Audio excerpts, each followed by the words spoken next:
ಮೂಕಂ ಕರೋತಿ ವಾಚಾಲಂ ಪಂಗುಂ ಲಂಘಯತೆ ಗಿರಿಂ ಯತ್ಕೃಪಾಂ ತಮಹಂ ವಂದೇ ಪರಮಾನಂದಮಾಧವಃ.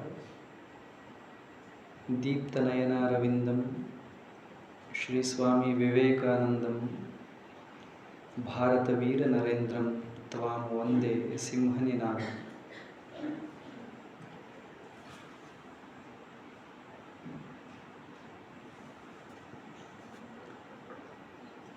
ಮೊದಲಿಗೆ ಜನ್ಮದಾತೆಯನ್ನು ಜಗನ್ಮಾತೆಯನ್ನು ಸ್ಮರಿಸಿಕೊಂಡು ಈ ವೇದಿಕೆಯ ಪ್ರೇರಣಾಶಕ್ತಿಯಾದ ಜಗದ್ಗುರು ಸನ್ನಿಧಿಗೆ ಭಕ್ತಿಯಿಂದ ಪ್ರಣಾಮಗಳನ್ನು ಸಮರ್ಪಣೆ ಮಾಡಿ ಕಾರ್ಯಕ್ರಮದ ಅಧ್ಯಕ್ಷತೆಯನ್ನು ವಹಿಸಿರುವ ಕ್ರಿಯಾಶೀಲ ಪ್ರಾಂಶುಪಾಲರಾದ ಕಮತೆ ಸರ್ ಅವರಿಗೆ, ವೇದಿಕೆ ಮೇಲಿರುವ ಎಲ್ಲ ಹಿರಿಯರಿಗೆ ಹಾಗೂ ಕಾರ್ಯಕ್ರಮದಲ್ಲಿ ಭಾಗವಹಿಸಿರುವ ಶ್ರದ್ಧೆಯ ಗುರುಗಳಿಗೆ ಮತ್ತು ಭರವಸೆಯ ಸೋದರ ಸೋದರಿಯರಿಗೆ ನನ್ನ ಪ್ರೇಮಪೂರ್ಣ ನಮಸ್ಕಾರಗಳು. ಈಗ ತಾನೇ ಸರ್ ಹೇಳಿದ ಹಾಗೆ 3 ಕಾರಣಗಳಿಗಾಗಿ ನಾವೆಲ್ಲರೂ ಇಲ್ಲಿ ಸಮ್ಮಿಲಿತರಾಗಿದ್ದೇವೆ. ಒಂದು, ಶಿಕ್ಷಕರ ದಿನಾಚರಣೆಯನ್ನು ಆಚರಣೆ ಮಾಡೋದು, ಮತ್ತೊಂದು ಇಂಜಿನಿಯರ್ ದಿನವನ್ನು ಸಂಭ್ರಮಿಸುವುದು, ಮೂರನೇ ಕಾರಣ ಬಹಳ ಮುಖ್ಯವಾಗಿ ಈ ಸಂಸ್ಥೆಗೆ ಪ್ರವೇಶವನ್ನು ಪಡೆದಿರುವಂಥ ನಿಮ್ಮೆಲ್ಲರನ್ನು ಸ್ವಾಗತಿಸೋದಕ್ಕಾಗಿ ನಾವಿಲ್ಲಿ ಸಮಾವೇಶಗೊಂಡಿದ್ದೇವೆ. ಒಂದೊಂದು ಕಾರಣದ ಬಗ್ಗೆ 4 ನಿಮಿಷಗಳ ಕಾಲ ನಾನು 3-4 ವಿಚಾರಗಳನ್ನು ನಿಮ್ಮ ಜೊತೆ ಹಂಚಿಕೊಳ್ತೇನೆ. ಬಹಳ ಒಳ್ಳೆಯ ಮಾತನ್ನು ಹೇಳಿದರು ಸರ್. ನಮಗೆ ವಿದ್ಯೆ ನೀಡಿದಂಥ ಗುರುಗಳನ್ನು ಶ್ರದ್ಧೆಯಿಂದ ಸ್ಮರಿಸೋದಕ್ಕಾಗಿ ಈ ದಿನ ಮೀಸಲು. ಅಂದರೆ ನಮ್ಮ ಟೀಚರ್ಸ್ ಇರ್ತಾರಲ್ಲ, ಅವರು ನಮಗೆ ಸಪೋರ್ಟ್ ಸಿಸ್ಟಮ್ ಇದ್ದ ಹಾಗೆ. ಅವರು ಯಾವಾಗಲೂ ನಮಗೆ ಮೋಟಿವೇಟ್ ಮಾಡ್ತಾ ಇರ್ತಾರೆ. ನಮ್ಮ ಜೊತೆಗೆ ಅವರು ಇರಲಿಕ್ಕಿಲ್ಲ, ಆದರೆ ಅವರು ಹೇಳಿದ ಮಾತುಗಳು, ಅವರು ಕಲಿಸಿದ ಪಾಠಗಳು, ಅವರು ತಿಳಿಸಿದ ನೀತಿಗಳು ಬೇರೆ ಬೇರೆ ಸಂದರ್ಭದಲ್ಲಿ ನಮ್ಮನ್ನು ಮೋಟಿವೇಟ್ ಮಾಡ್ತಾ ಮಾಡ್ತಾ ಮಾಡ್ತಾ ಇರ್ತಾರೆ. ನಮಗೆ ನಮ್ಮ ಪರ್ಸ್ನಲ್ ಲೈಫಲ್ಲಿ ಏನಾದರೂ ಸ್ಟ್ಯಾಂಡರ್ಡ್ ಡಿಸಿಷನ್ ತಗೊಳ್ಳೋದಕ್ಕೆ ಒಂದು ಕರೇಜ್ ಇದ್ದರೆ, ಕನ್ಸರ್ನ್ ಇದ್ದರೆ, 100% ಆ ಕರೇಜ್ ಮತ್ತು ಕನ್ಸರ್ನ್ ನಮ್ಮ ಟೀಚರ್ಸ್ ಗಿಫ್ಟ್ ಇರುತ್ತೆ. ಅಂಥ ಟೀಚರ್ಸ್ನ ನಾವು ಯಾವಾಗಲೂ ಸ್ಮರಿಸ್ತಾ ಗೌರವಿಸ್ತಾ ಇರಬೇಕು. ಈ ಜಗತ್ತಿನಲ್ಲಿ ಯಾರ್ಯಾರು ದೊಡ್ಡ ದೊಡ್ಡ ಅಚೀವ್ಮೆಂಟ್ ಮಾಡಿದವರು ಇದ್ದಾರೋ ಅವರಿಗೆಲ್ಲರ ಹಿಂದೆ ಒಂದು ಪ್ರೇರಣಾ ಶಕ್ತಿ ಇರ್ತದೆ, ಮತ್ತು ಅನ್ಡೌಟೆಡ್ಲಿ ಅದು ಅವರ ಟೀಚರ್ ಆಗಿರ್ತಾರೆ. ಅವರು ಪೊಯೆಟ್ ಆಗಿರಲಿ, ಸೋಷಿಯಲ್ ರಿಫಾರ್ಮರ್ ಆಗಿರಲಿ, ಎಜುಕೇಷನಿಸ್ಟ್ ಆಗಿರಲಿ, ಫಿಲಾಸಫರ್ ಆಗಿರಲಿ, ಸ್ಪೋರ್ಟ್ಸ್ ಅಚೀವರ್ ಆಗಿರಲಿ, ಹೂ ಎವರ್ ಇಟ್ ಮೇ ಬಿ. ನೀವು ಬೇಕಾದರೆ ಅಬ್ಸರ್ವ್ ಮಾಡಿ ನೋಡಿ, ಅವರ ಈ ಅಚೀವ್ಮೆಂಟ್ಗೆ ಯಾರು ರೀಸನ್ ಅಂತ ನಾವು ಟೆಸ್ಟ್ ಮಾಡಿದರೆ 100% ಅವ್ರ ಟೀಚರೇ ಆಗಿರ್ತಾರೆ. ನಿಮಗೆಲ್ಲ ಗೊತ್ತಿರಬೇಕು, ಡಾಕ್ಟರ್ APJ ಅಬ್ದುಲ್ ಕಲಾಂ ಅವರು ಈ ದೇಶದ ಘನತೆವೆತ್ತ ರಾಷ್ಟ್ರಪತಿಗಳಾಗಿದ್ದವರು.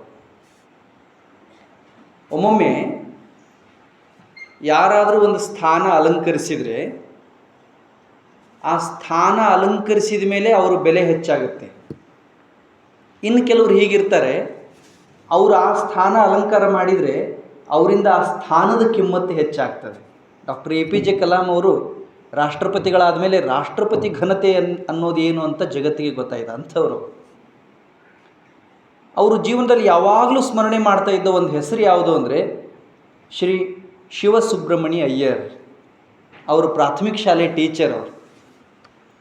ಅವರು ಎಲ್ಲೇ ಪಬ್ಲಿಕ್ ಫಂಕ್ಷನ್ಸ್ಗೆ ಹೋದರೆ ಅಥವಾ ಎಬ್ರಾಡಿಗೆ ಹೋದರೆ ಅಥವಾ ಯಾವುದೇ ಸಮಾರಂಭಕ್ಕೆ ಹೋದರೆ ಅವ್ರು ಯಾವಾಗಲೂ ಈ ಹೆಸರನ್ನ ಹೇಳ್ತಾ ಇದ್ರು.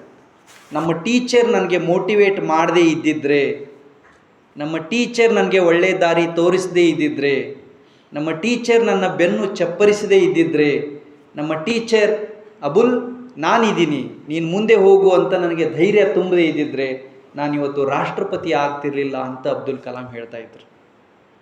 ಅವರೊಂದು ಸರಿ 5ನೇ ಕ್ಲಾಸ್ ಇದ್ದಾಗ ರಾಮೇಶ್ವರಂ, ನಿಮಗೆ ಗೊತ್ತಿದೆ, ಭಾರತ ದೇಶದ ದಕ್ಷಿಣದ ತುತ್ತ ತುದಿಯೊಳಗಿರುವಂಥ ಒಂದು ಸಣ್ಣ ಹಳ್ಳಿ. ಆ ಹಳ್ಳಿಯ ಬಡ ಕುಟುಂಬದ ಹುಡುಗ ಅಬ್ದುಲ್ ಕಲಾಂ, ಅಬುಲ್ ಫಕೀಲ್ ಜೈನುಲಾಬ್ದಿನ್ ಕಲಾಂ ಅವ್ರ ಹೆಸರು. ತುಂಬ ತುಂಬ ಶ್ರದ್ಧಾವಂತ ಬಾಲಕ. ಯಾರಿಗೆ ಶ್ರದ್ಧೆ ಇರುತ್ತಲ್ಲ, ಫೇತ್, ಅವ್ರಿಗೆ ಸಿದ್ಧಿ ಸಿಗುತ್ತೆ ಅನ್ನೋದಕ್ಕೆ ಕಲಾಂರ ಜೀವನನೇ ಸಾಕ್ಷಿ. ಮನೆಯಲ್ಲಿ ಕಷ್ಟ, ಬಡತನ, ಅಪ್ಪ ಅಮ್ಮ ಅನ್ಎಜುಕೇಟೆಡ್, ಆದರೆ ಕಲಿಬೇಕು ಅನ್ನೋ ಆಸೆ ಹುಡುಗನಿಗೆ ಶಾಲೆಗೆ ಸೇರಿಸಿರ್ತಾರೆ, ಚೆನ್ನಾಗಿ ಓದ್ತಿರ್ತಾರೆ. ಒಂದಿನ ಅವ್ರ ಸರ್ ಪಾಠ ಮಾಡ್ತಾ ಇದ್ದಾರೆ, ಶಿವಸುಬ್ರಹ್ಮಣ್ಯ ಅಯ್ಯರ್. ಅವ್ರು ಏನು ಪಾಠ ಮಾಡ್ತಾಯಿದ್ರು ಅಂದರೆ 5ನೇ class. You remember your 5th standard. ನಿಮ್ಮದು 5ನೇ ಕ್ಲಾಸು, ನಿಮ್ಮ 5ನೇ ಕ್ಲಾಸ್ ಸರ್, ಟೀಚರ್, ಮೇಡಮ್ನ ನೀವು ನೆನಪು ಮಾಡ್ಕೋಬೇಕು. ಇದಾರಾ? Thank you. ಒಮ್ಮೊಮ್ಮೆ ಏನಾಗ್ತದೆ, ನಾನು 10 ವರ್ಷದ ಹಿಂದಿನ ಕತೆ ಹೇಳ್ತಾ ಇದ್ದೀನಿ. ಲಾಸ್ಟ್ ಪೀರಿಯಡ್ ಯಾರು ತೊಗೊಂಡ್ರು ಅಂತಲೇ ಭಾಳ ಜನಕ್ಕೆ ಗೊತ್ತಿರೋದಿಲ್ಲ. ಬಾಜು ಕೇಳ್ತಿರ್ತಾರೆ, ಯಾರೋ ಬಂದು ಹೋದಂಗೆ ಆಯ್ತಲ್ಲ ಅಂತ.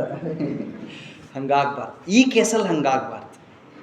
ಅವ್ರೇನಿದಾರಲ್ಲ ನಮ್ಮ teachers, who ever it may be, first day anganwadi ಒಳಗೆ ಎಂಟ್ರಿ ಆದಾಗ ಕೈ ಹಿಡಿದು ಕರ್ಕೊಂಡು ಡ್ಯಾನ್ಸ್ ಮಾಡಿಸಿ ಉಂಡಿ ಕೊಟ್ಟ ಅಂಗನವಾಡಿ ಟೀಚರಿಂದ ಹಿಡ್ಕೊಂಡು ನಿಮ್ಮ ಸೆಕೆಂಡ್ ಇಯರ್ ಎಕ್ಸಾಮ್ ಮುಗಿಸಿ ಬೆಂಚ್ ಚಪ್ಪರ್ಸ್ ಕಳಿಸಿದಾರಲ್ಲ ನಿಮ್ಮ ಲೆಕ್ಚರ್, ಅಲ್ಲಿವರೆಗೂ ಎಲ್ಲರೂ ನಿಮ್ಮ ಹಾರ್ಟಲ್ಲಿ ಪರ್ಮನೆಂಟ್ ಇರಬೇಕು.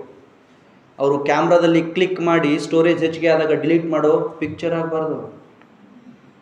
ಅವರು ಹಾರ್ಟಲ್ಲಿ ಪರ್ಮನೆಂಟಾಗಿ ಉಳಿಬೇಕು. ಅಂದರೆ ನಮ್ಮ ಲೈಫ್ ಒಂದು ಬ್ಯೂಟಿ ಬರುತ್ತೆ, ಅಂದರೆ ನಮಗೊಂದು ಒಂದು ಎನರ್ಜಿ ಸಿಗ್ತದೆ. Teachers are teachers, they are nation builders, they are character makers, they are life changers. ನೆನಪಿದಾರಲ್ಲ ನಿಮ್ಮ ಸ್ಕೂಲ್ ಟೀಚರ್, ನಿಮ್ಮ ಸರ್, ನಿಮ್ಮ ಮೇಡಮ್ ಬಡ್ದದ್ದು ನೆನಪಿದೆಯಾ? ಬೈದಿದ್ದು, ನಿನ್ನ ಕೈಲಿ ಏನು ಮಾಡೋದಕ್ಕಾಗೋದಿಲ್ಲ ಕಣೋ ಅಂದಿದ್ದು ನೆನಪಿದೆಯೋ ಇಲ್ವೋ? ಅಥವಾ ನಿಮ್ಗೆ ಯಾರು ಅಂಥವ್ರು ಸಿಕ್ಕಿಲ್ವೋ? ಸಿಕ್ಕಿಲ್ಲ ಅಂದರೆ ನಿಮ್ದು ಭಾಳ ದುರದೃಷ್ಟ. ಯಾಕೆ ಹೇಳಿ? ನಮ್ಮ ಶಾಲೆಯಲ್ಲಿ ನಮ್ಮ ಟೀಚರ್ಸ್ ಕಲಿಸಿದ್ದೆಲ್ಲ ಮರೆತು ಹೋದ ಮೇಲೆ ನಮ್ಮ ತಲೆಯಲ್ಲಿ ಯಾವುದು ಉಳಿಯುತ್ತದೆಯೋ ಅದಕ್ಕೆ ಎಜುಕೇಷನ್ ಅಂತ ಕರೀತಾರೆ. B.F. ಸ್ಕಿನ್ನರ್ ಮಾತಿದು. After forgetting all the things which we learned from the teachers in the classroom, what we remember, that is education. ನಿಮ್ಮ ಸರ್ ಪಾಠ ಮಾಡಿದ್ದು, ಮೇಡಮ್ ಪಾಠ ಮಾಡಿದ್ದು, ಪಾಠದ ಪ್ರಶ್ನೆ ಉತ್ತರ ಎಲ್ಲ ನಿಮಗೆ ನೆನಪಿದೆಯಾ? ಆದರೆ ಬೈದಿದ್ದು, ನಗಿಸಿದ್ದು, ಚೀರಿದ್ದು, ಯಾರೋ ಒಬ್ಬರು ಕ್ಲಾಸ್ ರೂಮ್ನಾಗ ಏನರ ಮಾಡಿದಾಗ ಒಬ್ಬನ್ನ ಎಲ್ಲರ ಮುಂದೆ ನಿಲ್ಲಿಸಿ ರುಬ್ಬಿದ್ದು ಅಂಥ ನೆನಪಿಗೆ ಅವು ಅಮರ, ಅವು ಪರ್ಮನೆಂಟ್ ಪಿಕ್ಚರ್ಸ್, ಅವು ಇನ್ಬಿಲ್ಟ್ ಆಗಿಬಿಟ್ಟಿರ್ತವೆ. ಮತ್ತು ಅದೇ ಆ್ಯಕ್ಚುಲಿ ಎಜುಕೇಷನ್. ಓದೋದು ಬರೆಯೋದನ್ನು ಯಾರು ಬೇಕಾದರೂ ಹೇಳ್ಕೊಡ್ತಾರೆ. ಹಾಗೆ ಸರ್ ಪಾಠ ಮಾಡ್ತಾಯಿದ್ದಾರೆ, ಶಿವಸುಬ್ರಹ್ಮಣ್ಯ ಅಯ್ಯರ್ ಸರ್ ಪಾಠ ಮಾಡ್ತಾಯಿದ್ದಾರೆ. ಮತ್ತು ಬೋರ್ಡ್ ಮೇಲೆ ಪಿಕ್ಚರ್ ತೆಗೆದಿದ್ದಾರೆ. ಪಿಕ್ಚರ್ ತೆಗೆದು ಅದನ್ನು ಎಕ್ಸ್ಪ್ಲೇನ್ ಮಾಡ್ತಾಯಿದ್ದಾರೆ. ಮತ್ತು ಎಲ್ಲ ಎಕ್ಸ್ಪ್ಲೇನ್ ಮಾಡಿದ ಮೇಲೆ ಹುಡುಗರನ್ನ ಕೇಳಿದರು, ಅಂಡರ್ಸ್ಟ್ಯಾಂಡ್ ಅಂದರು. ಎಲ್ಲ ಕ್ಲಾಸ್ಗಳಲ್ಲಿ ಎಲ್ಲ ಟೀಚರ್ಸ್ ಮಾಡೋದು ಹಿಂಗೆ. ಪಾಠ ಮಾಡಿದ ಮೇಲೆ ಲಾಸ್ಟ್ ಏನು ಕೇಳ್ತಾರೆ? Understand, thank you, see you in the next class ಅಂತ ಹೋಗಿಬಿಡ್ತಾರೆ. ಇವ್ರನ್ನ ಕೇಳಿದರು ಅಬ್ದುಲ್ ಕಲಾಂನ, ಸಣ್ಣ ಹುಡುಗ, 5ನೇ ಕ್ಲಾಸು, ಸಣ್ಣ ಹುಡುಗ ಅಂದರೆ ಸಣ್ಣ ಹುಡುಗ. ಸಾರಿ ಸರ್, ನೀವು ಹೇಳಿದ್ದೇನೂ ತಿಳಿಲಿಲ್ಲ ಅಂದರು. ಸರ್ ಹೆಂಗೆ ಅನ್ಸಿರ್ಬೇಕು ಹೇಳಿ? ತಪ್ಪಿ ಶಿವಸುಬ್ರಹ್ಮಣ್ಯಂ ಅಯ್ಯರ್ ಸರ್ ಜಾಗದೊಳಗೆ ಬೇರೆ ಸರ್ ಇದ್ದರೆ, ನಾನು ಹೇಳಿದ್ದೆ ನಿನಗೆ ತಿಳಿದಿಲ್ಲ ಅಂದರೆ ಇನ್ಯಾರು ಹೇಳಿದ್ದು ನಿನಗೆ ತಿಳಿತದೋ? ಈ ಜನ್ಮದಲ್ಲಿ ನೀನು ಉದ್ಧಾರ ಆಗಲ್ಲ ಅಂತಿದ್ರು. ಹಂಗಂತಲೇ ನಾವು ಭಾಳ ಜನ ಲೆಕ್ಚರ್ಸ್ಗೆ ನಮ್ಗೆ ತಿಳಿದಿಲ್ಲ ಅಂತ ಹೇಳೋದಿಲ್ಲ ಅಲ್ಲ. ಆ್ಯಕ್ಚುಲಿ ನಮ್ಗೆ ಪಾಠ ಅರ್ಥ ಆಗಿರೋದಿಲ್ಲ. ಪಾಪ ಸರಿಗೆ ಬೇಜಾರು ಮಾಡಬಾರ್ದು ಅಂತಲ್ಲ, ಎಸ್ ಸರ್ ಅಂದ್ಬಿಡ್ತೀವಿ ಅಲ್ಲ. ಮಸ್ಟ್ ನಾಟ್, ಹಂಗೆ ಮಾಡಬಾರ್ದು. ಅದು ಒಳ್ಳೆಯ ವಿದ್ಯಾರ್ಥಿ ಲಕ್ಷಣ ಅಲ್ಲ. ಯಾವುದೇ ಪಾಠ ತಿಳಿದೇ ಇದ್ದರೂ ತಿಳಿದಿಲ್ಲ ಅಂತ ಹೇಳೋರೇ ಒಳ್ಳೆಯ ವಿದ್ಯಾರ್ಥಿ. We just pretend like A best student. ನಾವು ಸುಮ್ಮನೆ ಹಂಗೆ ನಾಟಕ ಮಾಡ್ತಿರ್ತೀವಿ. ಹೇ ಸರ್ ಎಷ್ಟು ಚಂದ ಹೇಳಿದ್ರಿ, ಒಮ್ಮೆ ತಲೆಯಾಗಿ ತೆಗೆದು ನೋಡಿದ್ರೆ ಏನೂ ಇರೋದೇ ಇಲ್ಲ ಅಲ್ಲಿ. ಪುಣ್ಯಕ್ಕೆ ಅವ್ರು ತೆಗೆದು ನೋಡಲ್ಲ, ಅಂದರೆ ಟೆಸ್ಟ್ ಮಾಡಲ್ಲ. ಅವರು ಹೇಳಿದರು Abdul Kalam sir, sorry sir, ನೀವು ಹೇಳಿದ್ದು ಏನೂ ತಿಳಿಲಿಲ್ಲ. ಅಲ್ಲ ಕಣೋ, ಇಷ್ಟು ಚಂದ ಡಯಾಗ್ರಾಮ್, ಇಷ್ಟು ಚಂದ ಪಿಕ್ಚರ್, ಇಷ್ಟು ಚಂದ ಸರ್, ಇದು ನಂದೊಬ್ಬಂದೇ ಪ್ರಾಬ್ಲಮ್ ಅಲ್ಲ. You may ask whole the class. ನೀವು ಕ್ಲಾಸ್ನಾಗ ಎಲ್ಲರೂ ಸರ್ ಎಲ್ಲರನ್ನೂ ಕೇಳಿದ್ರು, ಎಲ್ಲರಿಗೂ ಸೇಮ್ ಆನ್ಸರ್. ಆವಾಗ ಸರ್ ಒಂದು ಸೊಲ್ಯೂಷನ್ ಕಂಡು ಹಿಡ್ಕೊಂಡ್ರು. ಏನು ಅಂದರೆ, ನೋಡ್ರ ಈ ಪಾಠ ಇಲ್ಲೇ ಅರ್ಥ ಆಗಿಲ್ಲಲ್ಲ, ಸಾಯಂಕಾಲ ಎಲ್ಲರೂ ಸಮುದ್ರ ದಂಡೆಯಲ್ಲಿ ಸೇರೋಣ, ಸೀ ಶೋರ್, ಎಲ್ಲರೂ ಅಲ್ಲಿ ಬನ್ನಿ ಅಂದರು.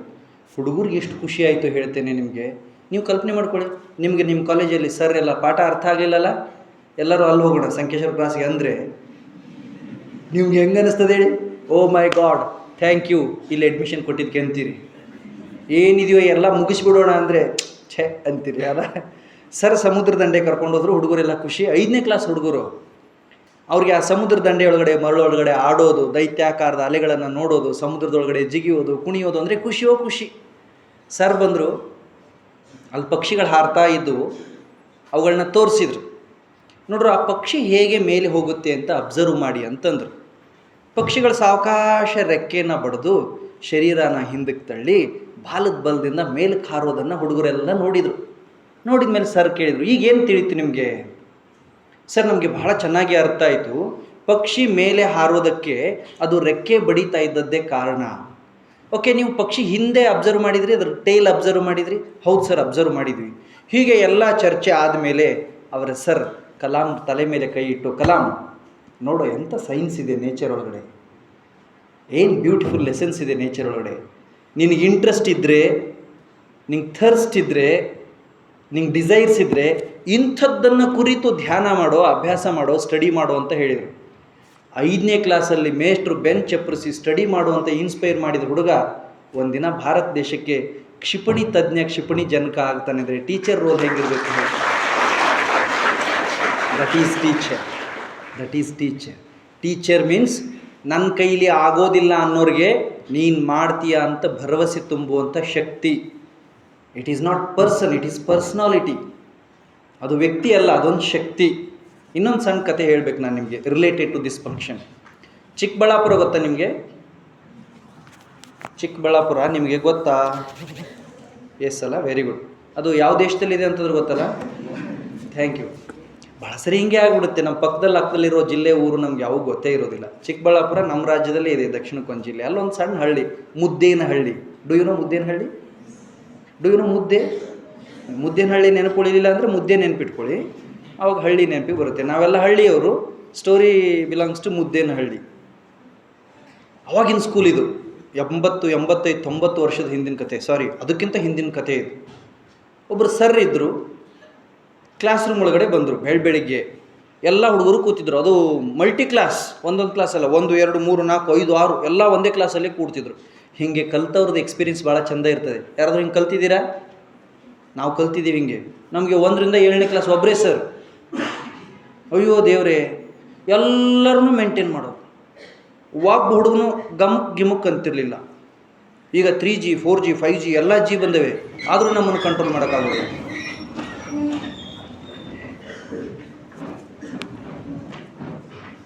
I welcome His Holiness to this auspicious occasion. ಕೂತ್ಕೊಳ್ಳಿ. ಪೂಜ್ಯಪಾದ ಅಪ್ಪಾಜಿಯವರಿಗೆ ನಮಸ್ಕಾರ ಹೇಳಿ ನಾನು ಭಾಷಣ ಮುಂದುವರಿಸ್ತೀನಿ. ನಾನೇನು ಹೇಳ್ತಾ ಇದ್ದೆ ನೆನಪಾಯ್ತಾ? ಜಿ ಬಗ್ಗೆ ಹೇಳ್ತಾ ಇದ್ದೆ. G 3G 4G 5G 7G. ಈಗ ಬೇರೆ ಕಡೆ ಎಲ್ಲ 9G 10G ಎಲ್ಲ ಸ್ಟಾರ್ಟ್ ಆಗಿದೆ.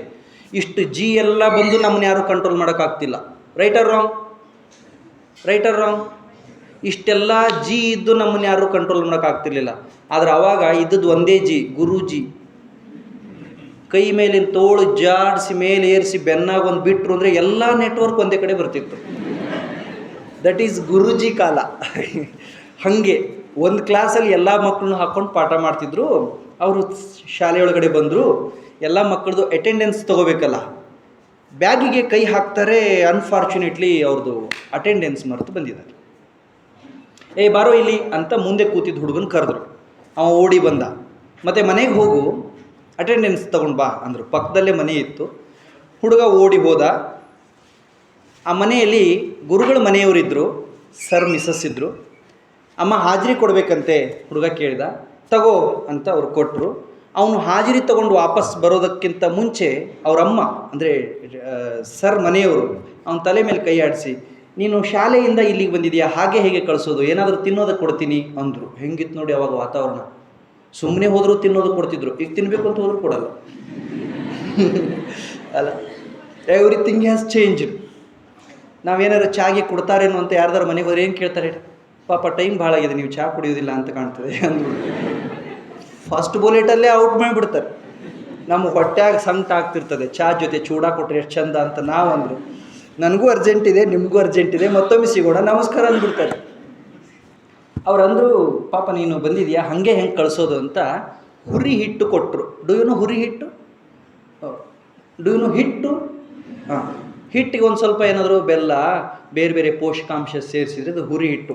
ಬೇರೆ ಬೇರೆ ಕಾಳುಗಳನ್ನು ನೆನೆಸಿ ನೆರಳಲ್ಲಿ ಒಣಗಿಸಿ ಪುಡಿ ಮಾಡಿ ಶಕ್ತಿ ಬರಬೇಕು ಅಂತ ಮಕ್ಕಳಿಗೆ ಕೊಡೋದಕ್ಕೆ ಅವಾಗೆಲ್ಲ ಹಂಗೊಂದು ಟೆಕ್ನಾಲಜಿ ಇತ್ತು ಎಲ್ಲ ಮನ್ಯಾಗ. ಈಗ ಸಿಗೋದಿಲ್ಲ, ಈಗ ಅಂಗಡಿಯಾಗ ತರ್ತಾರೆ. ನೀವು ಡ್ಯೂ Jeeni powder, same Jeeni powder, ಅದಕ್ಕೆ ಹುರಿ ಹಿಟ್ಟು ಅಂತ ಎಲ್ಲರ ಮನೆಗೂ ಮಾಡ್ತಿದ್ರು ಅವಾಗ. ಈಗ ಮಾಡೋದಿಲ್ಲ, ಟೈಮ್ ಇಲ್ಲಲ್ಲ. ಅವ್ರು ಏನು ಮಾಡಿದರು, ಆ ಹುಡುಗನಿಗೆ ಹುರಿ ಹಿಟ್ಟು ಕೊಟ್ಟರು ತಿನ್ನೋದಕ್ಕೆ. ಅದು ಪೌಡ್ರ್ ಇರ್ತದೆ. ಅವ ಅವಸರದೊಳಗಡೆ ಇದ್ದ, ಓಡಿ ಬಂದಿದ್ದ, ಸುಸ್ತಾಗಿತ್ತು, ಹುರಿ ಹಿಟ್ಟನ್ನ ಬಾಯಿಗೆ ಇಟ್ಕೊಂಡ, ನೆತ್ತಿಗೆ ಹತ್ತಿಬಿಡ್ತದೆ. ತಿಂದಿದ್ರು ಗೊತ್ತಾಗ್ತದೆ ನಿಮ್ಗೆ. ನೆತ್ತಿಗೆ ಹತ್ತು ಕೆಮ್ಮೋದಕ್ಕೆ ಚಾಲೂ ಮಾಡಿದ. ಆ ಹುಡುಗನಿಗೆ ನೀರು ಕೊಡಬೇಕು ಅಂತ ಮೇಷ್ಟ್ರ ಹೆಂಡತಿ ಮನೆಯೊಳಗಡೆ ಹೋಗಿ ಪಾತ್ರೆ ಒಳಗಡೆ ನೋಡ್ತಾರೆ, ನೀರೇ ಇಲ್ಲ. ಪಕ್ಕದ ಮನೆಗೆ ಹೋಗಿ ಕೇಳಿದ್ರು ಅಲ್ಲೂ ನೀರಿಲ್ಲ. ಇನ್ನೊಂದು ಮನೆಗೆ ಹೋಗಿ ಕೇಳಿದ್ರು ಅಲ್ಲೂ ನೀರಿಲ್ಲ. ಓ ಮೈ ಗುಡ್ನೆಸ್, ಎಂಥ ಎಡವಟ್ಟು ಮಾಡಿಬಿಟ್ಟೆ ನಾನು ಅಂತ ಆ ಕಡೆ ಈ ಕಡೆ ನೋಡಿ ಏನಾದರೂ ಮಾಡಬೇಕು ಅಂತ ಅನ್ನೋದ್ರೊಳಗಡೆ ದೇವ್ರ ಮನೆಯಲ್ಲಿ ನೈವೇದ್ಯಕ್ಕೆ ಇಟ್ಟಿದ್ದ ಹಾಲು ನೆನಪಿಗೆ ಬಂತು. ತಕ್ಷಣ ಬಂದು ಆ ಹುಡುಗನಿಗೆ ಹಾಲು ಕುಡಿಸಿದ್ರು. ಅವ ಸಮಾಧಾನ ಮಾಡಿಕೊಂಡ, ಆರಾಮದ, ನಾ ಹೋಗಿ ಬರ್ತೇನೆ ಅಂದ. ಆವಾಗ ಆ ಹೆಣ್ಣುಮಗಳು, ಆ ತಾಯಿ ಆ ಹುಡುಗನಿಗೆ 2 ಮಾತು ಹೇಳಿದ್ರು. ನೋಡೋ, ಕುಡಿಯೋ ನೀರು ಇರದೇ ಇದ್ದರೆ ಎಷ್ಟು ಆಹಾಕಾರ ಆಗುತ್ತೆ. ತಪ್ಪಿ ನಿನಗೆ ಈಗ ನಾನು ಹಾಲು ಕುಡಿದಿದ್ರೆ ನಿನ್ನ ಪ್ರಾಣಕ್ಕೆ ಸಂಚಕಾರ ಬಂದುಬಿಡ್ತಿತ್ತು. ನೋಡಪ್ಪ, ಶತಶತಮಾನಗಳಿಂದ ನಮ್ಮ ಜನ ಕುಡಿಯೋ ನೀರಿಗಾಗಿ ಪರಿತಪಿಸ್ತಾ ಇದ್ದಾರೆ. ನೀನು ನಾಳೆ ದೊಡ್ಡವನಾದ ಮೇಲೆ ಒಂದು ಸಣ್ಣ ಉಪಕಾರ ಮಾಡೋದಕ್ಕಾಗುತ್ತೇನೋ ಅಂತ ಆ ಹೆಣ್ಣುಮಗಳು ಹೇಳಿದ್ದ ಮಾತು ಆ ಹುಡುಗನ ಎದೆಯಲ್ಲಿ ಎಷ್ಟು ಪರಿಣಾಮ ಬೀರ್ತು ಅಂದರೆ, ಆ ಹುಡುಗ ದೊಡ್ಡವನಾದ ಮೇಲೆ ಚೆನ್ನಾಗಿ ಅಧ್ಯಯನ ಮಾಡಿ ಜಗತ್ ಪ್ರಸಿದ್ಧ ಇಂಜಿನಿಯರ್ ಆಗಿದ್ದಲ್ಲದೆ ಕನ್ನಂಬಾಡಿ ಅಣೆಕಟ್ಟನ್ನು ಕಟ್ಟಿ ಲಕ್ಷಾಂತರ ಎಕರೆ ಭೂಮಿಗೆ ನೀರಾವರಿಯನ್ನು ಮಾಡ್ತಾನೆ. That is none other than Mokshagundam sir M ವಿಶ್ವೇಶ್ವರಯ್ಯನವರು. ನಾನು ಯಾಕೆ ಇದನ್ನು ಹೇಳ್ತಾ ಇದ್ದೀನಿ ಅಂದರೆ, our teachers are our life builders. They are support systems. They always inspires. ನಮಗೆ ಅವರು ಜೀವನಕ್ಕೆ ಬೇಕಾದ ಪಥವನ್ನು ತೋರಿಸ್ತಾರೆ. ನೀನೇನು ಮಾಡಬಹುದು, what is your capacity, what is your weakness, what is your calibreness, what can you do, who are you ಅಂತ ನಮ್ಗೆ ಇಂಟ್ರೊಡ್ಯೂಸ್ ಮಾಡೋರೇ ನಮ್ಮ ಟೀಚರ್. ನಮ್ಮ ಒಳಗಡೆ ಒಬ್ಬ ಹಾಡುಗಾರ ಇರ್ತಾನೆ, ಒಬ್ಬ ಮಾತುಗಾರ ಇರ್ತಾನೆ, ಒಬ್ಬ ಓದುಗಾರ ಇರ್ತಾನೆ, ಒಬ್ಬ ಬರಹಗಾರ ಇರ್ತಾನೆ. ಆದರೆ ಅವ ನಮಗೆ ಪರಿಚಯ ಇರೋದಿಲ್ಲ, ನಮಗೆ ಗೊತ್ತಿರೋದಿಲ್ಲ ವಾಟ್ ಈಸ್ ಅವರ್ ಕೆಪಾಸಿಟಿ ಅಂತ. Our teachers, our lecturers, our professors, ಅವರು ನಮಗೆ ಅದನ್ನು ಇಂಟ್ರಡ್ಯೂಸ್ ಮಾಡ್ತಾರೆ. ನೋಡು, ನಿನ್ನೊಳಗಡೆ ಒಬ್ಬ ಇದ್ದಾನೆ ಅಂತ. ಇನ್ನೊಂದು ಸಣ್ಣ ಕತೆ ಹೇಳಬೇಕು ನಾನು ನಿಮಗೆ. ನಡೆದದ್ದು ತಮಿಳ್ನಾಡಿನಲ್ಲಿ ಒಂದು ಸ್ಕೂಲ್ ಇತ್ತು. ಒಬ್ಬರು ಟೀಚರ್ ಇದ್ದರು. ದೊಡ್ಡ ಸ್ಕೂಲು, ಭಾಳ ಹುಡುಗರಿದ್ದರು, ಭಾಳ ಜನ ಟೀಚರ್ಸ್ ಇದ್ದರು. 3ನೇ ಕ್ಲಾಸ್ ಹುಡುಗಿ ಒಬ್ಬಕ್ಕೆ ಕ್ಲಾಸ್ ರೂಮಿಂದ ಕ್ಲಾಸ್ ರೂಮ್ಗೆ ಹಿಂಗೆ ಜಂಪ್ ಮಾಡ್ಕೊಂಡು ಮುಂದೆ ಹಾಡ್ಕೊಂಡು ಓಡಾಡ್ತಿದ್ದಳು. ಹಿಂಗೆ ಯಾವಾಗಲಾದರೂ ಹಾಡ್ಕೊಂಡು ಓಡಾಡಿದ್ದೀರಾ? ಇಲ್ಲ. ಈಗ ಹಾಡ್ಕೊಂಡು ಓಡಾಡೋಕ್ಕೆ ನಮಗೆಲ್ಲಾಗುತ್ತೆ ಹೇಳಿ? ನಮಗಾಗಿರುತ್ತೆ ಅಲ್ಲ. ನಾವೆಲ್ಲ ಶಾಲೆಯಲ್ಲಿ ಓದಿದ್ದಕ್ಕಿಂತ ಓಡಾಡಿದ್ದೇ ಹೆಚ್ಚು. ನೀವೆಲ್ಲ ಓಡಾಡಿದ್ದಕ್ಕಿಂತ ಓದಿದ್ದೇ ಹೆಚ್ಚು. ಅದಕ್ಕೆ ನೋಡಿ, ನಿಮಗೆ ಒಂದು 30% ಎಲ್ಲರಿಗೂ ಚಸ್ಮಾ ಇದೆ. ಯಾಕೆಂದರೆ ಪಾಪ ನೀವು ಓದಿ ಏನು ಓದಿದ್ರೋ ದೇವರಿಗೆ ಗೊತ್ತು. ನಾವು ಓಡಾಡ್ತಾ ಇದ್ದೀವಿ, ಆ ಕ್ಲಾಸ್ ಈ ಕ್ಲಾಸ್, ಆ ಮೂಲೆ ಈ ಮೂಲೆ, ಈ ಸರ್ ಆ ಸರ್, ಊರಾಗ ಪಂಚರು, ಅಯ್ಯೋ ದೇವರೇ, ನಮ್ಮನ್ನು ಹಿಡ್ದವರೇ ಇಲ್ಲ. ಹಾಗೆ 3ನೇ ಕ್ಲಾಸ್ ಹುಡುಗಿ ಓಡ್ಕೊಂಡು ಹಾರ್ಕೊಂಡು ಜಿಕ್ಕೊಂಡು ಹೋಗ್ತಾ ಇದ್ದಳು. ಟೀಚರ್ ಆಕೆನ ನೋಡಿದ್ರು. ಇಲ್ಲಿ ಬಾ ಅಂದರು. ಓ, ನನಗೇನೋ ಕಾಯ್ದಿದೆ ಅಂತ ಅಂದ್ಕೊಂಡ್ಳು. ಯಾವಾಗಲೂ ಟೀಚರ್ ಕರೆದು ಯಾಕೆ ಕರೀತಾರೆ ಹೇಳಿ? ಒಂದು ಬೈಯಾಕೆ, ಇಲ್ಲ ಅಂದರೆ ಏನಾದರೂ ಹೇಳೋಕ್ಕೆ. ಸಾಮಾನ್ಯವಾಗಿ ಭಾಳ ಟೀಚರ್ಸ್ ಕರೆದಿದ್ದಾರೆ ಅಂದರೆ ಎಲ್ಲರ ಮನಸ್ಸಲ್ಲಿ ಬರುತ್ತೆ, ಓ ಏನೋ ಕಾಯ್ದಿದೆ. ಆಕೆ ಅಂಜ್ಕೊಂಡು ಬಂದಳು. ಟೀಚರ್ ಆಕೆ ಹೆಗಲ ಮೇಲೆ ಕೈ ಹಾಕಿದರು. ಹೀಗೆ ಕೂದಲೆಲ್ಲ ಪಕ್ಕಕ್ಕೆ ಸರಿಸಿದ್ರು. ವೆರಿ ಗುಡ್ ಅಂದರು. ಎಷ್ಟು ಚೆನ್ನಾಗಿ ನೀನು ಇದೆಯಾ ನೋಡು ಅಂತ ಸ್ವಲ್ಪ ಆಕೆನ ಹೊಗಳಿ, ನಿನಗೆ ಒಂದು ಹೋಮ್ವರ್ಕ್ ಕೊಡಲಾ ಅಂತ ಕೇಳಿದರು. ಇಲ್ಲಿವರೆಗೂ ಹುಡುಗಿ ಚೆನ್ನಾಗೇ ಇದ್ದಳು. ಟೀಚರ್ ಯಾವಾಗ ಹೋಮ್ವರ್ಕ್ ಅಂದ್ರಲ್ಲ, ಸಾವಕಾಶ ಕೈ ತೆಗೆದು ಬಾಜು ವಹಿಸಿ, ಏನು ಟೀಚರ್ ನೀವು ನಾನು ಆಡಬೇಕು ಅಂತೀನಿ, ನೀನು ಹೋಮ್ವರ್ಕು ಅಂತೀರಾ? ಜಸ್ಟ್ ಲಿಸನ್ ದಿಸ್, ನಾನೊಂದು ಹೋಮ್ವರ್ಕ್ ಕೊಡ್ತೀನಿ, ನೀನು ಮಾಡು. ಟೀಚರ್ ಏನು ಹೋಮ್ವರ್ಕು? ಆ ಹುಡುಗಿ ಕೈ ಹಿಡ್ಕೊಂಡು ಅಂಗಳದೊಳಗಡೆ, ಗ್ರೌಂಡ್ ಒಳಗಡೆ ಕರ್ಕೊಂಡೋಗಿ ಟೀಚರ್ 1-2 ಗೆರೆ ಹಾಕಿದ್ರು. ಮತ್ತು ಹುಡುಗಿಗೆ ಹೇಳಿದರು, ನಾಳೆ ಬೆಳಗ್ಗೆ ನಾನು ಬರೋದ್ರೊಳಗಡೆ ನೀನು ಆ ಕಡೆಯಿಂದ ಓಡಿ ಬಂದು ಈ ಗೆರೆಯಿಂದ ಈ ಗೆರೆಗೆ ಜಂಪ್ ಮಾಡಬೇಕು. This is your homework. ನಿಮ್ಗೆ ಅನಿಸಿರ್ಬೇಕಲ್ಲ, ನಾವು ಯಾಕೆ ಆ ಸ್ಕೂಲ್ಗೆ ಹೋಗಲಿಲ್ಲ ಅಂತ. ನಮಗಿಂತ ಹೋಮ್ವರ್ಕೇ ಕೊಡಲಿಲ್ಲ. ನಮ್ಮ ಹೋಮ್ವರ್ಕು ಬೆಳತನ ಬರೆದ್ರೂ ಮುಗಿಲಿಲ್ಲ. ನಮ್ಮವ್ವ ಎಡಗೈಲೇ ಬರೆದು ಮುಗಿಸ್ಯಾಳ. ನಿಮಗೆಲ್ಲ ಗೊತ್ತಲ್ಲ. ಭಾಳ ಜನ ಹೋಮ್ವರ್ಕ್ ಬಿದ್ದು ಬಿಟ್ಟಿದ್ದೀವಿ. Actually homework is not education. ಹೋಮ್ನ್ಯಾಗ ವರ್ಕ್ ಮಾಡಿದರೆ ಸ್ಕೂಲ್ನಾಗ ಹೆಂಗೆ ಶಾಣೆ ಆಗ್ತೀವಿ? ಸ್ಕೂಲ್ ವರ್ಕ್ ಏನಿದ್ರು ಸ್ಕೂಲ್ನಾಗ ಮುಗಿಸ್ಬೇಕು, ಹೋಮ್ ವರ್ಕ್ ಏನಿದ್ರು ಹೋಮ್ನಾಗ ಮಾಡ್ಬೇಕು. ನಮ್ದು ಉಲ್ಟಾ. ಹೋಮ್ದು ಸ್ಕೂಲ್ನ್ಯಾಗ ಮುಂದೆ ದೊಡ್ಡವ್ರ ಮೇಲೆ ಎಲ್ಲ ಕನ್ಫ್ಯೂಸ್, ಏನು ಮಾಡಬೇಕು ಅಂತ ಗೊತ್ತೇ ಆಗೋದಿಲ್ಲ. ಅದಕ್ಕೆಲ್ಲ ಜನ್ ಜೆಡ್ ಅಂದರೆ ಗೊತ್ತಾ ನಿಮಗೆ? ಜನ್ರೇಷನ್ ಜೆಡ್ ನೀವೆಲ್ಲ ಅವರೇ ಜೆಡ್. ನೀವು ಇಷ್ಟು ಕನ್ಫ್ಯೂಸ್ನಾಗ ಇರ್ತೀರಿ. Engineering 4th sem 5th sem ಬಂದಾಗ ಇದನ್ನು ಮುಂದುವರಿಸ್ಬೇಕು ಬ್ಯಾಡು ಅಂತಿರ್ತೀರಿ. ನಮ್ದೆಲ್ಲ ಹಾಗೇನಿಲ್ಲ, ಒಮ್ಮೆ ಕರ್ಕೊಂಡೋಗಿ ಕ್ಲಾಸ್ನಾಗ ಕುಂಡ್ರಿಸಿದ್ರೆ ಅದು ಮುಗೀತು. ಬೇಕಂದ್ರೆ ಸರ ನಮ್ಮನ್ನು ಹೊರಗೆ ಹಾಕ್ತಿದ್ರು. ಸರಿ, ಹೋಮ್ವರ್ಕ್ ಕೊಟ್ಟು ಟೀಚರ್ ಮನೆಗೆ ಹೋದರು. ಈಗ ಹೋಮ್ವರ್ಕ್ ಮಾಡಬೇಕು. ಬೆಳಗ್ಗೆ ಬೇಗ ಎದ್ದು ರೆಡಿಯಾಗಿ ಟೀಪ್ ಟಾಪ್ ಆಗಿ ಸ್ಕೂಲಿಗೆ ಬಂದಳು. ಈ ಕಡೆಯಿಂದ ಓಡ್ಕೊಂಡು ಬರ್ತಿದ್ದಳು. ಟಕ್ ಅಂತ ಜಂಪ್ ಮಾಡಿದಳು. ಒಂದೇ ಸರಿ ಹೋಮ್ವರ್ಕ್ ಮುಗೀತು. ಕೂತ್ಕೊಂಡು ವಿಚಾರ ಮಾಡಿದ್ಲು, ನಮ್ಮ ಟೀಚರ್ಗೆ ಒಂದು ಸ್ವಲ್ಪ ತಿಳಿಬೇಕು ಬೇಡ, ಕೊಟ್ಟಾರ ಹೋಮ್ವರ್ಕ್ ಒಂದು ಸ್ವಲ್ಪ ದೊಡ್ಡದ್ರ ಕೊಡಬೇಕಲ್ಲ. ಟೀಚರ್ ಬರೋದನ್ನೇ ಹುಡುಗಿ ವೆಯ್ಟ್ ಮಾಡ್ತಿದ್ದಳು. ನೆನ್ಪಿಟ್ಕೊಳ್ಳಿ ಬ್ರದರ್ಸ್ ಆ್ಯಂಡ್ ಸಿಸ್ಟರ್ಸ್, ಯಾವ ಟೀಚರ್ ಬರೋದನ್ನು ಸ್ಟೂಡೆಂಟ್ಸ್ ವೆಯ್ಟ್ ಮಾಡ್ತಾರಲ್ಲ, they are the Nobel teachers. ಯಾವ ಸರ್ ಹೋಗೇ ಇಲ್ಲ ಅಂತ ದೇವ್ರನ್ನ ಹುಡುಗರು ಬೇಡ್ಕೋತಾರಲ್ಲ ಅಲ್ಲ. ಒಮ್ಮೊಮ್ಮೆ ಕ್ಲಾಸಲ್ಲಿ ಟೀಚರ್ ಲೆಕ್ಚರ್ ಎಂಟ್ರ್ ಆದ ತಕ್ಷಣ ದೇ ಆರ್ ಗುಡ್ ಆರ್ ಬ್ಯಾಡ್ ಅಂತ ಹೆಂಗೆ ಗೊತ್ತಾಗುತ್ತೆ ಅಂದ್ರೆ, ಹುಡುಗರು ಮುಖದಾಗ ಖುಷಿ ಬರಬೇಕು ಅಂದ್ರೆ ದೇ ಆರ್ ಬೆಸ್ಟ್ ಟೀಚರ್ಸ್. ಯಪ್ಪ ಅಂದರು ಅಂದರೆ ಸರಿ. ಈಕೆ ಕಾಯ್ತಿದ್ದಳು. ಟೀಚರ್ ಬಂದರು. ಟೀಚರ್ನ ಕರ್ಕೊಂಡು ಬಂದು, ಮೇಡಮ್ ನೋಡಿ ನಾನು ಕಂಪ್ಲೀಟ್ ಮಾಡಿದೆ ಹೋಮ್ವರ್ಕ್. ಟೀಚರ್ ಅವಾಗ ಆಕೆಗೆ ಒಂದು ಶಾಬಾಷ್ ಅಂದು, ಇದನ್ನೇ ಡೈಲಿ ಕಂಟಿನ್ಯೂ ಮಾಡುವಂದು ಸ್ವಲ್ಪ ಗೆರೆನ ಹೀಗೆ ಹೆಚ್ಚಿಗೆ ಮಾಡ್ಕೊಂಡು ಹೋಮ್ವರ್ಕ್ ಕೊಟ್ಟು. ಆ ಟೀಚರ್ನ ಬಾಕಿ ಟೀಚರೆಲ್ಲ ಬೈತಿದ್ರು. ಓದೋ ಹುಡುಗಿನ ಓಡಿಸಿ, ನಿಮಗೆಲ್ಲ ಎಕ್ಸ್ಪೀರಿಯೆನ್ಸ್ ಇದೆಯಲ್ಲ, ಓದೋ ಹುಡುಗಿನ ಕೆಡಿಸ್ತಿದ್ದಾರೆ ಅಂತ. ನಿಮ್ಗೆ ಆಶ್ಚರ್ಯ ಆಗಬೇಕು ಮಕ್ಕಳೇ. ಶಾಲೆಯ ಕ್ಲಾಸ್ ರೂಮ್ ಮುಂದೆ ಜಿಗಿಯೋ ಹುಡುಗಿನ ಅಂಗಳಕ್ಕೆ ಕರ್ಕೊಂಡು ಜಿಗಿಯೋ ಹೋಮ್ವರ್ಕ್ ಕೊಟ್ಟಿದ್ದರಿಂದ ಆ ಹುಡುಗಿ ಜಿಗಿದು 6, 7, 8ನೇ ಕ್ಲಾಸಿಗೆ ಬರೋದ್ರೊಳಗಡೆ ತಾಲೂಕು, ಡಿಸ್ಟಿಕ್ಕು, ಸ್ಟೇಟ್ ಲೆವೆಲಲ್ಲಿ ಲಾಂಗ್ ಜಂಪಲ್ಲಿ ಮೆಡಲ್ಸ್ ತೊಗೊಳೋದಕ್ಕೆ ಚಾಲೂ ಮಾಡಿದರು. ಅಷ್ಟೇ ಅಲ್ಲ, ಆ ಹುಡುಗಿ ಹೈಸ್ಕೂಲಿಗೆ ಬಂದಾಗ ಟೀಚರ್ ಹೇಳಿದರು, ಆಕೆ ಮೇಲೆ ಕೈ ಇಟ್ಟು, ನೋಡೋ there is A sports girl, ನಿಮ್ಮ ಒಳಗಡೆ ಒಬ್ಬ ಕ್ರೀಡಾಪಟು ಇದ್ದಾಳೆ, ನೀನು ಜಿಗಿಯೋದನ್ನು ನಿಲ್ಲಿಸ್ಬೇಡ, ನಾನು ನಿನಗೆ ಸಪೋರ್ಟ್ ಮಾಡ್ತೀನಿ ಅಂತ. ಏನು ಆಶ್ಚರ್ಯ ಅಂದರೆ, ಆ ಹುಡುಗಿ ಭಾರತ ದೇಶವನ್ನು ಪ್ರತಿನಿಧಿಸಿ ಒಲಿಂಪಿಕ್ಸ್ಗೆ ಹೋಗಿ ಲಾಂಗ್ ಜಂಪ್ ಒಳಗಡೆ ಭಾರತ ಮಾತೆಯ ಕೊರಳಿಗೊಂದು ಮೆಡಲ್ ತಂದು ಹಾಕುವ ಮಟ್ಟಕ್ಕೆ ಬೆಳೆದು.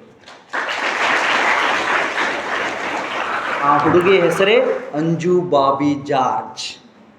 ನಾನು ಅದಕ್ಕೆ ಹೇಳಿದ್ದು, ಅವರೊಬ್ಬ ಕವಿ ಇರಲಿ, ಕಲಾವಿದ ಇರಲಿ, ವಿಜ್ಞಾನಿ ಇರಲಿ, ತತ್ವಜ್ಞಾನಿ ಇರಲಿ, ಶಿಕ್ಷಣ ತಜ್ಞ ಇರಲಿ, ಸಾಧಕ ಇರಲಿ, ಸ್ವಾತಂತ್ರ್ಯ ಹೋರಾಟಗಾರ ಇರಲಿ, ಕ್ರಾಂತಿಕಾರಿ ಇರಲಿ, ಒಬ್ಬ ರೈತ ಇರಲಿ, ಒಬ್ಬ ಸೈನಿಕ ಇರಲಿ, ಪೊಲೀಸ್ ಇರಲಿ, ಲಾಯರ್ ಇರಲಿ, ಯಾರೇ ಇರಲಿ, ಯಾರ್ಯಾರು ಎತ್ತರಕ್ಕೆ ಬೆಳೆದಿದ್ದಾರೋ ಅವ್ರನ್ನೆಲ್ಲ ಎತ್ತರಕ್ಕೆ ಏರಿಸೋದ್ರಲ್ಲಿ 100ಕ್ಕೆ 100 ಶಿಕ್ಷಕರ ಪಾತ್ರ ಇದ್ದೇ ಇರ್ತದೆ.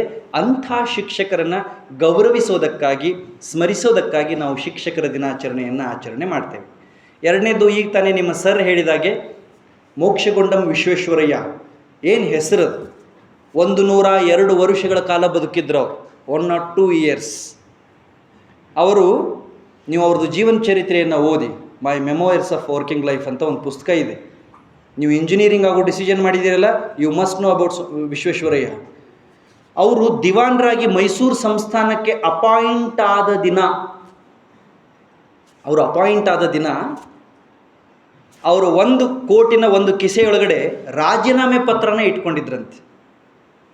ಮತ್ತು ಅವರು ಮಹಾರಾಜರಿಗೆ ಹೇಳ್ತಾರೆ, ನಾನು ಮಾಡುವ ಕೆಲಸದಲ್ಲಿ ನೀವು ತಲೆ ಹಾಕಬಾರ್ದು. ಏನು ಘಟ್ಸಲ್ಲ? ಘಟ್ಸಿದ್ರೆ ಮಾತ್ರ ಹಿಂಗೆ ಹೇಳೋದಕ್ಕೆ ಸಾಧ್ಯ ಇರುತ್ತೆ. ಮಹಾರಾಜರೇ, ನಾನು ಒಳ್ಳೆ ಕೆಲಸ ಮಾಡ್ತೀನಿ, ರಾಜ್ಯಕ್ಕಾಗಿ, ರಾಜ್ಯದ ಜನತೆಗಾಗಿ, ರಾಜ್ಯದ ಶ್ರೇಯೋಭಿವೃದ್ಧಿಗಾಗಿ ಹಗಲು ಇರುಳು ನಾನು ಶ್ರಮಿಸ್ತೇನೆ, ಇದರಲ್ಲಿ ನೀವು ತಲೆ ಹಾಕಬಾರ್ದು. ಅಪ್ಪಿತಪ್ಪಿ ನೀವು ತಲೆ ಹಾಕೋದಾದರೆ my designation letter is ready. Evening ಒಂದು ಮೀಟಿಂಗ್ ಮಾಡ್ತಾರೆ. ಅವರು ಎಲ್ಲ ಫ್ಯಾಮಿಲಿ ಮೆಂಬರ್ಸ್ನ, ರಿಲೇಷನ್ಸ್ನೆಲ್ಲ ಕರೆಸಿ ಒಂದು ಮೀಟಿಂಗ್ ಮಾಡ್ತಾರೆ. ಆ ಮೀಟಿಂಗಲ್ಲಿ ಎಲ್ಲ ರಿಲೇಷನ್ಸ್ಗೆ ಒಂದು ಒಳ್ಳೆ ಊಟ ಕೊಟ್ಟು ಹೇಳ್ತಾರೆ, ಇವತ್ತಿಗೆ ನಿಮ್ಮ ಸಂಬಂಧ ಮುಗೀತು, ನಾಳೆಯಿಂದ ನೀವು ಯಾರು ವಿಶ್ವೇಶ್ವರಯ್ಯನವರು ನಮ್ಮ ರಿಲೇಷನ್ ಅಂತ ಹೇಳ್ಕೊಂಡು ಎಲ್ಲೂ ಏನೂ ವಸೂಲಿ ಮಾಡೋಂಗಿಲ್ಲ. ಏನು ಕ್ಯಾರೆಕ್ಟರ್ ರೀ. ಪರ್ಸ್ನಲ್ ವರ್ಕ್ ಮಾಡೋದಕ್ಕೆ ಒಂದೇ ಒಂದು ದಿನ ಸಂಸ್ಥಾನದ ಯಾವ ಸ್ವತ್ತನ್ನು ಬಳಸದೇ ಇರುವಂಥ ಅಪರೂಪದ ವ್ಯಕ್ತಿತ್ವ. ಏನು ಡಿಸಿಪ್ಲಿನ್, ಏನು ಪಂಕ್ಚುಯಾಲಿಟಿ, ಏನು ಟೈಮ್ ಸೆನ್ಸ್, ಏನು ವರ್ಕ್ ಸೆನ್ಸ್. 102 ವರ್ಷಗಳ ಕಾಲ ಬದುಕಿದಂಥ ವಿಶ್ವೇಶ್ವರಯ್ಯನವರು, ಅವರ ದೂರದೃಷ್ಟಿ, ಅವರ ಕಾರ್ಯಶೀಲತ್ವ, ಅವರ ಕಾಯಕ ಪ್ರಜ್ಞೆ ಅವ್ರನ್ನ the father of modern India ಅಂತ ಕರೀತಾರೆ. ಈ ಒನ್ಸ್ ವಿಸಿಟ್ ಮೈಸೂರು, ಏನು ಬ್ಯೂಟಿಫುಲ್ ರೋಡ್ಸ್, ಏನು ಬ್ಯೂಟಿಫುಲ್ ಗಾರ್ಡನ್ಸ್ ಮೈಸೂರು ಒಳಗಡೆ ಇದೆ ಗೊತ್ತಾ? ಎಷ್ಟು ತಿರುಗಾಡಿದರೂ ಬೇಜಾರಾಗೋದಿಲ್ಲ ಮೈಸೂರಿನಾಗೆ. ಯಾಕೆ ಅಂದರೆ ಅದ್ರ ಹಿಂದೆ ಬ್ಯಾಕ್ ಬೋನ್ ವಿಶ್ವೇಶ್ವರಯ್ಯನವ್ರದ್ದು ಮೈಂಡ್. ಅಂಥ ವಿಶ್ವೇಶ್ವರಯ್ಯನವ್ರನ್ನ ಮತ್ತು ಅವ್ರ ಜೊತೆಗೆ ನಾಡು ಕಟ್ಟೋದಕ್ಕೆ ಶ್ರಮಿಸಿದಂಥ ಎಲ್ಲ ಎಂಜಿನಿಯರಿಂಗ್ ವರ್ಗವನ್ನು ಗೌರವಿಸೋ ಸಲುವಾಗಿ ನಾವು ಎಂಜಿನಿಯರಿಂಗ್ ಡೇನ ಎವ್ರಿ ಇಯರ್ ಸೆಪ್ಟೆಂಬರ್ 5th ಆಚರಣೆ ಮಾಡ್ತೀವಿ. ಇದೇ ರೀತಿ ಪ್ರಪಂಚದಲ್ಲಿ ಮಾರ್ಚ್ 4ನೇ ತಾರೀಕು ವಿಶ್ವ ಇಂಜಿನಿಯರಿಂಗ್ ದಿನವನ್ನು ಆಚರಣೆ ಮಾಡ್ತಾರೆ. ಈ ಎರಡು ವಿಷಯಗಳು, ಒಂದು ಟೀಚರ್, ಮತ್ತೊಂದು ಈ ಎರಡು ಶಕ್ತಿಗಳು ರಾಷ್ಟ್ರ ನಿರ್ಮಾಣವನ್ನು ಮಾಡ್ತವೆ. ಹೇಗೆ ಅಂದರೆ ಎಂಜಿನಿಯರ್ ಭೌತಿಕವಾಗಿ ರಾಷ್ಟ್ರ ನಿರ್ಮಾಣ ಮಾಡಿದರೆ ಟೀಚರ್ ಬೌದ್ಧಿಕವಾಗಿ ರಾಷ್ಟ್ರ ನಿರ್ಮಾಣವನ್ನು ಮಾಡ್ತಾರೆ. ಈಗ ನಿಮ್ಮ ಇಂಜಿನಿಯರಿಂಗ್ ಬಿಲ್ಡಿಂಗ್ ಇದೆಯಲ್ಲ, ಭಾರತ ದೇಶದ 10 ಅತ್ಯುತ್ತಮ ಕಾಲೇಜುಗಳಲ್ಲಿ ಒಂದು ಅಂತ ಪ್ರಶಸ್ತಿ ಬಂದಿದೆ. ಈ ಇಂಜಿನಿಯರಿಂಗ್ ಕಾಲೇಜಿನ ನಿರ್ಮಾಣ ಮಾಡಿರೋರು ಎಂಜಿನಿಯರ್ಸ್. ಈ ಇಂಜಿನಿಯರಿಂಗ್ ಕಾಲೇಜ್ ಕಟ್ಟಡದ ಒಳಗಡೆ ಕನಸುಗಳನ್ನು ಬಿತ್ತಿದವರು teachers. Without teacher, without engineer a country cannot run. ಅಂಥ ಎಂಜಿನಿಯರ್ ಆಗೋ ಪ್ರಯತ್ನವನ್ನು ನೀವೆಲ್ಲ ಮಾಡ್ತಾ ಇದ್ದೀರಿ ಮತ್ತು ಒಳ್ಳೆಯ ಕನಸನ್ನು ಇಟ್ಕೊಂಡು ಈ ಕಾಲೇಜ್ಗೆ ನೀವು ಪ್ರವೇಶವನ್ನು ಪಡೆದಿದ್ದೀರಿ. ನಿಮ್ಮ ಆಶೋತ್ತರಗಳೆಲ್ಲ ಈಡೇರಲಿ ಅನ್ನೋ ಮಾತನ್ನು ಹೇಳಿ ಇವರು ನಿಮಗೆ ಇವತ್ತು ವೆಲ್ಕಮ್ ಮಾಡ್ತಿದ್ದಾರೆ. Freshers day. ಇವತ್ತು ನೀವು ಒಂದು ಡಿಸಿಷನ್ ಮಾಡಬೇಕು. ಏನು ಡಿಸಿಷನ್ ಮಾಡಬೇಕು ಅಂದರೆ, ನಾನು ಏನಾದರೂ ಸಾಧನೆ ಮಾಡಬೇಕು ಅಂತ ಡಿಸಿಷನ್ ಮಾಡಬೇಕು. ನೋಡಿ, ಎಲ್ಲರೂ ಮಾಡ್ತಾ ಇದ್ದಾರೆ, ಅದಕ್ಕೆ ನಾನು ಇಂಜಿನಿಯರಿಂಗ್ ಮಾಡ್ತಾ ಇದ್ದೀನಿ ಅಂತ ನಿಮ್ಗೆ ಆಸೆ ಇದ್ದರೆ ಇವತ್ತು ನಿಮ್ಮ ಅಪ್ಪ ಅಮ್ಮನ ಜೊತೆ ಮಾತಾಡಿ ಅವ್ರನ್ನ ಕನ್ವಿನ್ಸ್ ಮಾಡಿ ಬಿಟ್ಬಿಡಿ. ಇದನ್ನು ಫ್ರೆಂಡ್ ಮಾಡಿದಳು, ಇಲ್ಲೇ ಪಕ್ಕದಲ್ಲೇ ಕಾಲೇಜ್ ಇದೆ, ಹಳ್ಳಿ ಕಾಲೇಜ್ ಇದೆ ಅಂತ ಏನು ತ್ರಾಸ ಆಗೋದಿಲ್ಲ. ಇಂಥ ಮೈಂಡ್ ಸೆಟ್ ಇಟ್ಕೊಂಡು ಯಾವುದು ಕೋರ್ಸು ಮಾಡಬಾರ್ದು, ಯಾವುದು ಕೆಲಸ ಮಾಡಬಾರ್ದು. ಒಳಗಡೆ ಒಂದು ಝೀಲ್ ಇರಬೇಕು, ಜಿದ್ದಿ ಇರಬೇಕು. ನಾನು ಮಾಡ್ತೀನಿ, I will do something else, I can do ಅಂತ ಒಂದು ಸಕಾರಾತ್ಮಕ ಆಲೋಚನೆ, ಸಕಾರಾತ್ಮಕ ದೃಷ್ಟಿಕೋನ ಇದ್ದರೆ ಮಾತ್ರ ಏನಾದರೂ ಮಾಡೋದಕ್ಕಾಗುತ್ತೆ. ಇಲ್ಲದೇ ಇದ್ದರೆ ಏನಾಗುತ್ತೆ ಗೊತ್ತಾ, 100% ಆಫ್ಟರ್ 4 years ನಿಮ್ಮದು ಕೋರ್ಸ್ ಮುಗೀತದೆ. ನೀವು ಡಿಗ್ರಿ ಹೋಲ್ಡರ್ಸ್ ಅಂತ ನಿಮಗೆ ಸರ್ಟಿಫಿಕೇಟ್ ಕೊಡ್ತಾರೆ ಕಾಲೇಜವರು. ಸರ್ಟಿಫಿಕೇಟ್ ಒಳಗಡೆ ಒಂದಿಷ್ಟು ಮಾರ್ಕ್ಸ್ದು ಸಮ್ ಇರುತ್ತೆ, ಎಷ್ಟೋ ಮಾರ್ಕ್ಸ್, ಎಷ್ಟೋ ಪರ್ಸೆಂಟೇಜ್ ಇರುತ್ತೆ. ಆ ಮಾರ್ಕ್ಸು, ಆ ಪರ್ಸೆಂಟೇಜು ಲೈಫ್ ಲೀಡ್ ಮಾಡೋದಕ್ಕೆ ಏನೂ ಪ್ರಯೋಜನ ಆಗೋದಿಲ್ಲ. ಮತ್ತು ಲೈಫ್ ಲೀಡ್ ಮಾಡೋದಕ್ಕೆ ಪ್ರಯೋಜನ ಆಗೋದು ಏನು ಅಂದರೆ ನಿಮ್ಮ ಪಾಸಿಟಿವ್ ಥಿಂಕಿಂಗ್, ನಿಮ್ಮ ಫರ್ಮ್ ಡೆಟರ್ಮಿನೇಷನ್, ನಿಮ್ಮ ನಿರ್ಧಾರಗಳು. ರಿಚರ್ಡ್ ಬ್ರಾನ್ಸನ್ ಅಂತ ಒಬ್ಬ ವ್ಯಕ್ತಿ ಇದ್ದಾರೆ, ಕೇಳಿದ್ದೀರಾ? ಇಂಥವೆಲ್ಲ ಕೇಳಬೇಡಿ, ಇಂಥವೆಲ್ಲ ಕೇಳಬಾರ್ದು, ತಿಳ್ಕೋಬಾರ್ದು, ಓದಬಾರ್ದು ಎಲ್ಲ ಇದೆಯಲ್ಲ ನಮಗೆಲ್ಲ. ನಾವೆಲ್ಲ ಜೆಡ್ ಅಲ್ಲ, Z. Do you know Z? Nepal ನೋಡಿ, ನೇಪಾಳದ ನ್ಯೂಸ್ ನೋಡಿ ಗೊತ್ತಾಗುತ್ತೆ. ಜೆಡ್ ಫೇಸ್ಬುಕ್ ಸ್ಟಾಪ್ ಮಾಡಿದ್ರು ಅನ್ನೋದಕ್ಕಾಗಿ ಅಲ್ಲಿ ಕ್ರಾಂತಿಯಾಗಿದೆ. ತಪ್ಪಿ ಮಾಡಬೇಡಿ ಸರ್ ಇಲ್ಲಿ. ಗೊತ್ತಾ ನಿಮಗೆ? Z. We are DC natives, we are virtual natives. ಅಂದರೆ ನಾವು ಈ ಜನ್ರೇಷನ್ನವರು ಡಿಸಿ ನೇಟಿವ್ಸ್. ನಮಗೆಲ್ಲ ಟೆಕ್ನಾಲಜಿಕಲಿ ಎಲ್ಲ ಗೊತ್ತಿದೆ, ವರ್ಚುವಲಿ ಎಲ್ಲ ಗೊತ್ತಿದೆ, ಆದರೆ ಸುತ್ತಮುತ್ತ ಏನು ನಡೀತಾ ಇದೆ ಅಂತ ಗೊತ್ತಿಲ್ಲ. ಸಂಬಂಧಗಳ ವಿಷಯಗಳು ಗೊತ್ತಿಲ್ಲ, ನಮಗೆ ಕನ್ಸರ್ನ್ ಇಲ್ಲ, ಪೇರೆಂಟ್ಸ್ ವ್ಯಾಲ್ಯೂ ಗೊತ್ತಿಲ್ಲ, ನಮಗೆ ಟೈಮ್ ವ್ಯಾಲ್ಯೂ ಗೊತ್ತಿಲ್ಲ, ಸಂಪತ್ತಿನ ವ್ಯಾಲ್ಯೂ ಗೊತ್ತಿಲ್ಲ. This is most dangerous thing. Technologically ಈಗಿನ ಮಕ್ಕಳಿಗೆ ಗೊತ್ತಿರಲಾರ್ದು ಏನೂ ಇರೋದಿಲ್ಲ. 9th 10th ಮಕ್ಕಳು ಏನೇನೋ ಇನ್ನೋವೇಷನ್ ಮಾಡ್ತಾ ಇದ್ದಾರೆ, ಎಂಜಿನಿಯರಿಂಗ್ ಮಕ್ಕಳು ಏನೇನೋ ಇನ್ನೋವೇಷನ್ಸ್ ಮಾಡ್ತಾ ಇದ್ದಾರೆ. ಆದರೆ ಮನೆಯಲ್ಲಿ ಅಪ್ಪ ಅಮ್ಮ ಕೂತಿರ್ತಾರೆ, ಅವ್ರು ನೋಡಲಾರ್ದೆ ಒಳಗೂ ಹೋಗ್ತಾರೆ, ಹೊರಗೂ ಬರ್ತಾರೆ. This is very very bad thing. ನೋಡಿ, ನಿಮಗೆ ಪಾಪ ರಿಚರ್ಡ್ ಬ್ರಾನ್ಸನ್ ಬಗ್ಗೆ ಗೊತ್ತೇ ಇಲ್ಲ. ವೆರಿ ಗುಡ್, ಕೀಪ್ ಇಟ್ ಮಾಡಬೇಡ್ದು ಹಂಗೆ. ಇಂಥದ್ರ ಬಗ್ಗೆ ತಿಳ್ಕೋಬೇಕು. ರಿಚರ್ಡ್ ಬ್ರಾನ್ಸನ್ ಯಾರು ಅಂದರೆ, ನೀವು ಬೇಕಾದ್ರೆ ಆಮೇಲೆ ಗೂಗಲಲ್ಲೆಲ್ಲ ಟೆಸ್ಟ್ ಮಾಡಿ ನೋಡಿ. 350 ಉದ್ಯಮಗಳನ್ನು ಏಕಾಂಗಿಯಾಗಿ ಸ್ಥಾಪನೆ ಮಾಡಿದಂಥ ಜಗತ್ತಿನ ಅದ್ಭುತವಾದ ವ್ಯಕ್ತಿ. 350 ಉದ್ಯಮಗಳನ್ನು ಸ್ಥಾಪನೆ ಮಾಡಿದ. ಯಾಕೆ 4 ಮಂದಿ ಹೊಡೆದ್ರಲ್ಲ? ಪೂರ್ಣ ಚಪ್ಪಾಳೆ ಹೊಡೆರಲ್ಲ.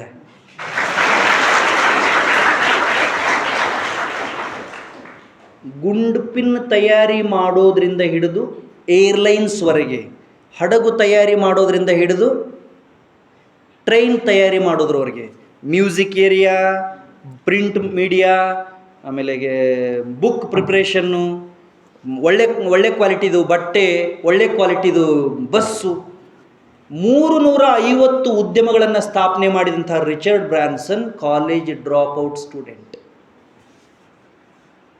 ಮತ್ತು ಅವರು ಹೇಳ್ತಾರೆ, nothing is impossible to human being. The only thing is we have to believe our self. ನಮ್ಮ ಮೇಲೆ ನಮಗೆ ವಿಶ್ವಾಸ ಇರಬೇಕು, ನಿರಂತರವಾದ ಪ್ರಯತ್ನ ಮಾಡಬೇಕು, ಯಾವ ಕಾರಣಕ್ಕೂ ಹಿಂದೆ ಸರಿಬಾರ್ದು, ಆವಾಗ ನಾವು ಗೆಲ್ಲೋದಕ್ಕೆ ಸಂಶಯವೇ ಇಲ್ಲ. ವಿಶ್ವೇಶ್ವರ ಭಟ್ರದೊಂದು ಪುಸ್ತಕ ಇದೆ, ರಿಚರ್ಡ್ ಬ್ರಾನ್ಸನ್ ಅವರ ಒರಿಜಿನಲ್ ವಿಚಾರಗಳು. ಆ ಪುಸ್ತಕದಲ್ಲಿ ಓದಿದ್ದು ಒಂದು 4 ಸಾಲು ಹೇಳಿ ನನ್ನ ಮಾತು ಮುಗಿಸ್ತೇನೆ. ಅವ್ರು ಹೇಳ್ತಾರೆ, ಜೀವನದಲ್ಲಿ ಹೆಜ್ಜೆ ಹೆಜ್ಜೆಗೆ ಸವಾಲುಗಳನ್ನು ಒಪ್ಪಿಕೊಳ್ಳುವುದಕ್ಕೆ ಸಿದ್ಧವಾಗಬೇಕಂದ್ರೆ, it means we have to be ready to take risk. Life ಅಂದ್ರೇನು? ರಿಸ್ಕ್. ನೀವು ಇಂಜಿನಿಯರಿಂಗ್ ಮುಗಿಸಿ ಹೋದ ತಕ್ಷಣ ನಿಮ್ಗೆ ಯಾವುದೋ ಕಂಪ್ನೀಲಿ ಕೆಲಸ ಕೊಡೋದಿಲ್ಲ. ನಿಮ್ಮ ಟ್ಯಾಲೆಂಟ್, ನಿಮ್ಮ ಸ್ಕಿಲ್, ನಿಮ್ಮ ಕಮ್ಯುನಿಕೇಷನ್ ಸ್ಕಿಲ್ ಎಲ್ಲನೂ ಟೆಸ್ಟ್ ಮಾಡ್ತಾರೆ. ನೀವು ಎಲ್ಲರಿಗಿಂತ ಅತ್ಯುತ್ತಮ ಇದ್ದರೆ ಮಾತ್ರ ನಿಮ್ಗೆ ಉದ್ಯೋಗ ಇದೆ. ನಾ ಇಂಡಿಯಾ ಟಾಪ್ 10 ಕಾಲೇಜಲ್ಲಿ ಸ್ಟಡಿ ಮಾಡಿದ್ದೀನಿ, ಜಾಬ್ ಕೊಡಿದ್ರೆ ಕೊಡಲ್ಲಪ್ಪ, ಕೊಡಲ್ಲ, ಕನಸು ಕಾಣಬೇಡಿ. ಟಾಪ್ 10 ಕಾಲೇಜ್ ಒಳಗಡೆ ನೀವು ಟಾಪ್ 10 ಒಳಗಡೆ ಇರಬೇಕು. ಈಗೇನು ಟಾಪ್ 10 1 ಕಾಲೇಜ್ ಒಳಗಡೆ ನೀವು ಬಂದಿದ್ದಿರಲ್ಲ, ಇದರೊಳಗಡೆ ಟಾಪ್ 10 ಒಳಗಡೆ ನೀವು ಒಬ್ಬರಾಗಿದ್ದರೆ ಮಾತ್ರ ನಿಮಗೆ ಜಾಬ್ ಸಿಗುತ್ತೆ. ಆವಾಗ we have to be ready to take risk. ಅವ್ರು ಏನಂತಾರೆ ನೋಡಿ, ಪ್ರತಿ ಸವಾಲನ್ನು ಧೈರ್ಯದಿಂದ ಎದುರಿಸಬೇಕು. Be not afraid of anything else. The moment you fear you are dead. You can do marvellous things. You have marvellous capacity. Believe yourself. ಸವಾಲುಗಳಿಂದ ಓಡಿ ಹೋಗಬೇಡಿ. ಅಕಸ್ಮಾತ್ ವೈಫಲ್ಯ ಬಂದರೆ ಬೇಸರ ಪಡಬೇಡಿ. ಅಸಹಾಯಕ ಎಂದು ಕೈಚೆಲ್ಲಿ ಕುಳಿತುಕೊಳ್ಳಬೇಡಿ. ಹಣೆ ಬರಹ ಇಷ್ಟೇ ಎಂದು ಗೊಣಗಬೇಡಿ, ಕೊರಗಬೇಡಿ. ಎಲ್ಲವನ್ನೂ ಅದೃಷ್ಟಕ್ಕೆ ಒಪ್ಪಿಸಿ ವಿಧಿಯನ್ನು ಹಳಿಯಬೇಡಿ. ಸ್ವಪ್ರಯತ್ನದಿಂದ ವಿಮುಖರಾಗಬೇಡಿ. ನೀವು ಮನಸ್ಸು ಮಾಡಿದರೆ ಏನು ಬೇಕಾದರೂ ಸಾಧ್ಯವಿದೆ. ರಿಚರ್ಡ್ ಬ್ರಾನ್ಸನ್ ಅವರು ಹೇಳ್ತಾರೆ. ನನ್ನನ್ನೇ ನೋಡಿ, ನಾನೊಬ್ಬ ಹಳ್ಳಿಯ ಹುಡುಗ, ಮಧ್ಯಮಸ್ಥ ಕುಟುಂಬದ ಹುಡುಗ, ಕಾಲೇಜಿನ ಡ್ರಾಪ್ಔಟ್ ಹುಡುಗ, 350 ಉದ್ಯಮಗಳನ್ನು ಕಟ್ಟಿದ್ದೇನೆ. ಅದಕ್ಕೆ ಕಾರಣ ಏನು ಗೊತ್ತೇ? ನಂಬರ್ 1, ಅಂದುಕೊಂಡಿದ್ದನ್ನು ಮಾಡಿಬಿಡಿ. ನಿಮ್ಮ ತಲೆಯಲ್ಲಿ ಏನು ಬರುತ್ತಲ್ಲ ಅದನ್ನು ಮಾಡಿಬಿಡಬೇಕು. ನಾಳೆ ಅಂದರೆ ಮುಗಿದು ಹೋಯ್ತು. Ideas rule the world. Ideas rule the world. Do you know Rasna ಅಂತ ಒಂದು ಪೇ ಇದೆ ಗೊತ್ತಾ? ಒಬ್ಬರು ತಲೆಯಲ್ಲಿ ಬಂದ ಐಡಿಯಾ ಅದು. ಯಾಕೆ ಪಾನಕ ಮಾಡಿ ಮಾರಬಾರ್ದು ಅಂತ. ಪಾನಕ ಮಾಡಿ ಮಾರಬಾರ್ದು ಅಂತ ಬಂದ ಐಡಿಯಾನ ಅವರು ಸಾಯೋದಕ್ಕೆ ಬಿಡಲಿಲ್ಲ. ಹಿ ವರ್ಕ್ಡ್ ಅಬೌಟ್ ಇಟ್. ಅವರು ವರ್ಕ್ ಮಾಡಿ ಎಷ್ಟು ಎತ್ತರಕ್ಕೆ ಏರಿದಂದರೆ ಇವತ್ತು ಪ್ರಪಂಚದ ಪ್ರತಿ ಮೂಲೆಯೊಳಗೂ ರಸ್ನಾ ಕಂಪ್ನಿ ಮಾರಾಟ ಆಗ್ತಾ ಇದೆ. ಅಂದುಕೊಂಡಿದ್ದನ್ನು ಮಾಡಿಬಿಡಿ. ನಿರ್ಧಾರವನ್ನು ಮಾಡುವುದು ಮುಖ್ಯವಲ್ಲ, ಅದನ್ನು ಜಾರಿಗೊಳಿಸಬೇಕು. ಬ್ರೂಸ್ಲಿ ಅವರೊಂದು ಮಾತು ಹೇಳ್ತಾರೆ, knowing is not enough, we must apply. Willing is not enough, we must do. ನಮಗೆ ಎಲ್ಲ ಗೊತ್ತಿರುತ್ತೆ, ಮಾಡಲ್ಲ ಅಷ್ಟೇ ನಾವು. ನಮಗೆಲ್ಲ ತಿಳಿದಿರುತ್ತೆ, ಅಪ್ಲೈ ಮಾಡ್ಕೊಳ್ಳಲ್ಲ ಅಷ್ಟೇ ನಾವು. ಕಣ್ಣಿಲ್ಲದೆ ಇರೋರು, ಕೈ ಇಲ್ಲದೆ ಇರೋರು, ಕಾಲಿಲ್ಲದೆ ಇರೋರು, ಅಪ್ಪ ಇಲ್ಲದೆ ಇರೋರು, ಅಮ್ಮ ಇಲ್ಲದೆ ಇರೋರು ಎಷ್ಟೆಷ್ಟು ದೊಡ್ಡ ಸಾಧನೆಯನ್ನು ಮಾಡಿರ್ತಾರೆ. ನಮಗೂ ಅನಿಸುತ್ತೆ, ನಮಗೂ ಗೊತ್ತಿರುತ್ತೆ. ನಾವು ಪ್ರಾಕ್ಟಿಕಲ್ ಏನು ಮಾಡಲ್ಲ, ಪ್ರಯತ್ನ ಮಾಡಲ್ಲ, ಅಂಜುತ್ತೇವೆ. ಅವರಂತಾರೆ, ಎಸ್ ಎನ್ನುವುದನ್ನು ರೂಢಿ ಮಾಡಿಕೊಳ್ಳಿ. ನೋ ಅನ್ಬೇಡಿ, ಆಗಲ್ಲ ಅನ್ಬೇಡಿ, ಅಂಜಬೇಡಿ, ಅಧೀರರಾಗಬೇಡಿ, ಭಯ ಪಡಬೇಡಿ. ಮನುಷ್ಯನ ಕೈಲಿ ಅಸಾಧ್ಯ ಅನ್ನೋದು ಯಾವುದಿದೆ? ಎಸ್ ಎನ್ನುವುದನ್ನು ರೂಢಿ ಮಾಡಿಕೊಳ್ಳಿ. ನಿಮ್ಮನ್ನು ಆಗಾಗ ಸವಾಲುಗಳಿಗೆ ಒಡ್ಡಿಕೊಳ್ಳಿ. ನಿಶ್ಚಿತ ಗುರಿ ಇರಲಿ. ಏನೇ ಮಾಡಿ ಡಿಫ್ರೆಂಟಾಗಿ ಮಾಡಿ. ಎಷ್ಟು ಚಂದ ಇಲ್ಲ ಅವ್ರು ಹೇಳಿರೋದು. Winners don't do different things, they do things differently. Difference between winner and loser is that. Difference between successful person and failure, not lack of knowledge, not lack of facilities, not lack of property, only lack of practice, only lack of positive mindset. ಆದ್ದರಿಂದ ಪ್ರೀತಿಯ ಸೋದರ ಸೋದರಿಯರೇ, ಬೇರೆ ಬೇರೆ ಕೌಟುಂಬಿಕ ಹಿನ್ನೆಲೆ ಇರುವಂಥ ನೀವೆಲ್ಲ ಒಂದು ಒಳ್ಳೆಯ ಉತ್ಕೃಷ್ಟ ಕಾಲೇಜಿನಲ್ಲಿ ಅಭ್ಯಾಸ ಮಾಡೋ ತೀರ್ಮಾನ ಮಾಡಿದ್ದೀರಿ. ಇದು ಶುದ್ಧ ಮನಸ್ಸಿನ ವ್ಯಕ್ತಿಗಳಿಂದ ನಿರ್ಮಾಣ ಆಗಿರುವಂಥ ಸಂಸ್ಥೆ. ಇಲ್ಲಿ ಯಾವುದೇ ವ್ಯವಹಾರದ ಉದ್ದೇಶ ಇರಲಾರದೆ ಕಟ್ಟಿರುವಂಥ ಸಂಸ್ಥೆ ಇದು. ಪವಿತ್ರವಾದ ಉದ್ದೇಶವನ್ನು ಇಟ್ಟುಕೊಂಡು ಕಟ್ಟಿರುವ ಸಂಸ್ಥೆಯಲ್ಲಿ